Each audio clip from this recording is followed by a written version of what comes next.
Welcome to It is a great honor for us to be joined by Mr. Oscar Tatosian, who has been appointed Armenia's consul in the Chicago area.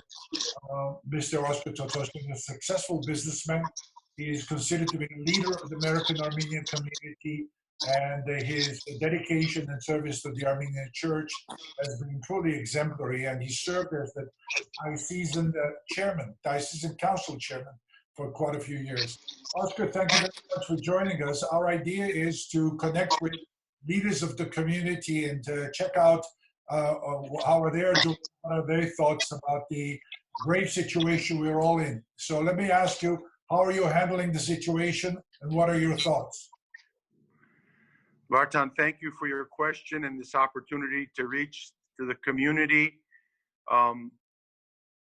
There's enormous challenges ahead in regards to our own communities, which we live in, our parishes, churches, schools, also the relationship with Armenia, our support of Armenia, the entire diaspora and the homeland. It's a big question mark.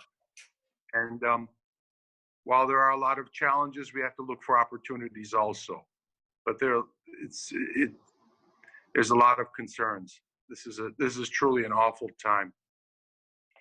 You know, you have been at a very important position in life. You have served so many communities, so many organizations, not only the church, the Armenian Assembly, Fund for Armenian Relief, and many other organizations. So you have a bird's eye view of what is happening in the community.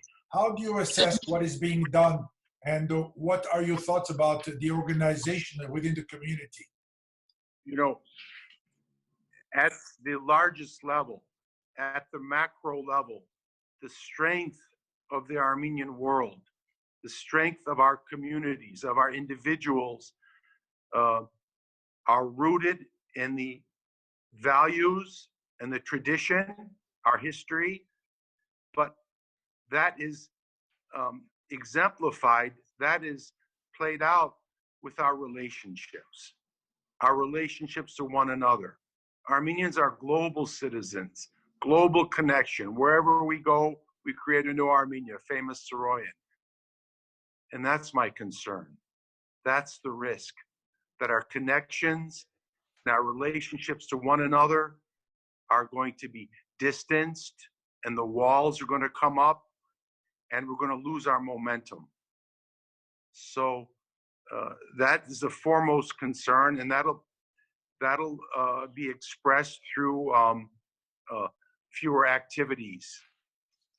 Example, camps, festivals, galas, bazaars, coming togethers of our people, and the finances will suffer. So all of this will impact in a negative way. However, that being said, you know, being optimistic, there are ways to overcome these challenges and finding new connections and new ways to relate to one another and to build those bridges, which we're not going to be able to do physically as we were doing before, particularly the homeland. You know how important tourism for Armenia was. Whenever young people or anybody would go to Armenia, they'd come back inspired and connected to the homeland and to their roots.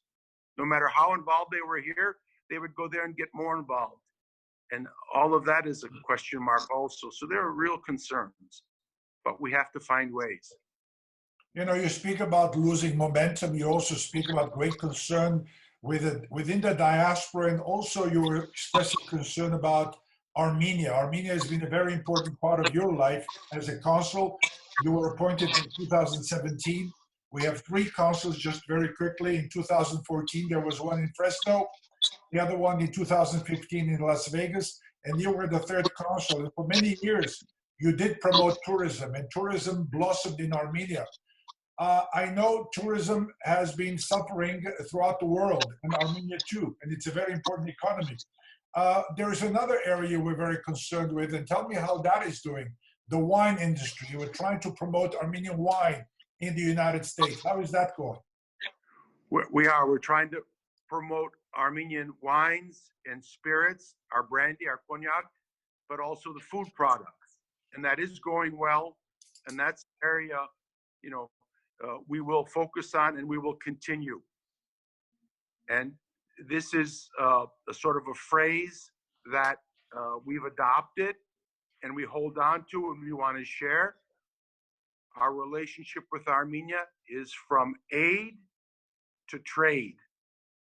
From aid to trade. So in spite of the obstacles, we will find ways to promote trade with Armenia. Every bottle of Armenian apricot juice, every jar of preserves or cherries, that's all trade for the homeland and business. And they're good products. They're artisanal products. They're packaged beautifully. I had an importer in New Jersey say, your products from Armenia are so nice. They come, the jars aren't sticky, the tops aren't rusty. Sometimes from other countries they come, the products don't look good. Our packaging is beautiful. So when I take them to show a food distributor, we're very proud of the Armenian products. And they're selling very, very well. They're artisanally made, they're healthy, and that will make a big difference in the economy there. Remember, it's only 2.5, 3 million people in Armenia. So every dollar that we can trade for makes a difference in their lives. And I want to just go one further, Vartan, before you ask your next question is, for those of you who are doing business with Armenia, make a profit. Make a profit. It's not charity. If it's charity, it's on the bottom of your to-do list. If you're going to do business with Armenia, put it at the top of your list and make a profit and hold them to account in Armenia, negotiate hard, make a good deal, and come here and make a real business out of it. That's the intention. Oscar, your words are so uplifting, and thank you very much for sharing that positiveness with us. A community such as ours functions with leadership, functions with guidance, functions with exemplary leadership. You said we will be suffering. There will be many activities will be not available for us, whether it's church picnics, whether it's lectures, whether it's bazaars, whatever. What is your message? What is your message to the Armenians listening to you in terms of holding on and believing that tomorrow will be a brighter day for all of us? I think this is an opportunity where we can be creative and reach out to our next generation who are skilled at technology and to find new ways to stay connected. I observed an amazing conference call the other night, and it was between Istanbul, Syria,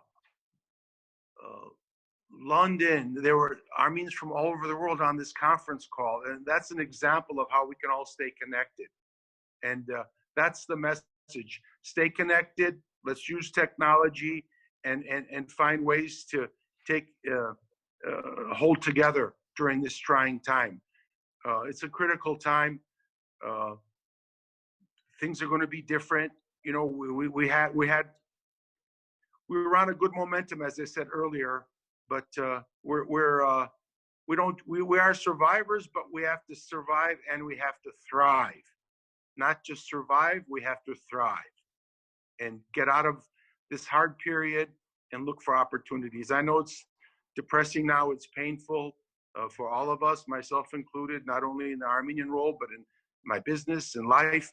But we have to hold ourselves together like our ancestors did and be good examples and good stewards and pass it on to the next generation as good a condition as we can.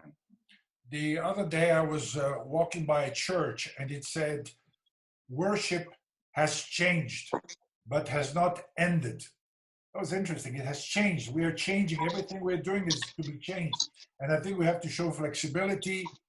We have to show creativity. We have to show creativity, I think, is a very important thing to take over this very, very difficult times, which we've never been in such a situation before. So very few people can tell us what to do and how to do it as a community that is so vibrant.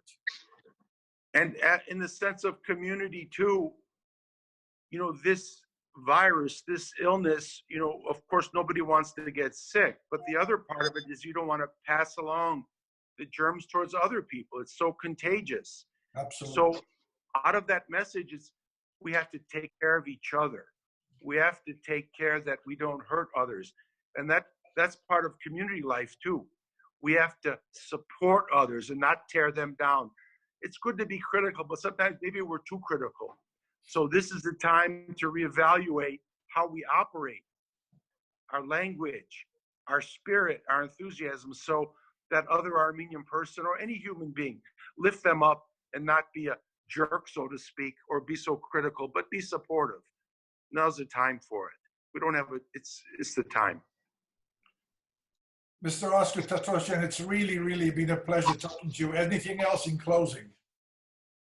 I would just say, please don't forget, from aid to trade, buy Armenian products. Every Armenian dinner, serve Armenian wines. Now, I know it's not easy to find them, but ask for them and let's build up the economy there so those people are going to have the dignity of work and success and some prosperity. I wish everybody health.